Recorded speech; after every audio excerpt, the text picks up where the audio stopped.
روزہ صبح صادق سے شروع ہوتا ہے، غروب آفتاب تک روزہ باقی رہتا ہے۔ لہٰذا اتنے وقت میں کھانا پینا اور اپنے بیوی سے خواہش پوری کرنا، یہ تین چیزیں حرام قرار دی گئی ہے، اس کی اجازت نہیں ہے۔ لہٰذا صبح صادق سے لے کر غروب آفتاب تک تین چیزوں سے رکنے کا نام روزہ ہے۔ کھانا کھانے سے رکنا چاہیے، پانی پینے سے رکنا چاہیے، اور بیوی سے ہم بستر ہونے سے رکنا چاہیے۔ ان تین باتوں سے رکنے کا نام روزہ ہے۔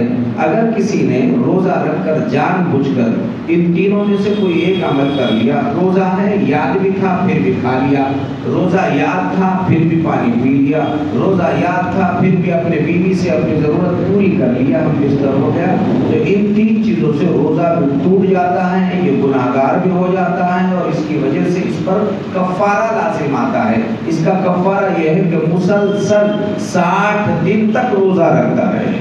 59ویں دن اگر اس نے کھایا پیا دن میں، تو پھر ڈبل سے اسے اور 60 روزے رکھنے پڑیں گے۔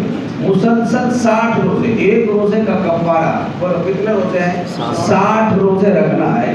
اگر کسی نے جان بوجھ کر کھایا پیا یا ہم بستر دن میں ہوا، تو اس پر مسلسل 60 روزے رکھنا فرض ہے کہ وہ بعد میں جو ہے 60 روزے رکھے، ورنہ یہ ایسا گناہ ہے کہ بغیر 60 روزے، ایک روزہ کیوں توڑا بلکہ 60 روزے رکھنے ہیں۔ لہذا روزے کی بڑی اہمیت ہے، اس لیے تین چیزوں سے بچنے کا خصوصی طور پر اہتمام کریں۔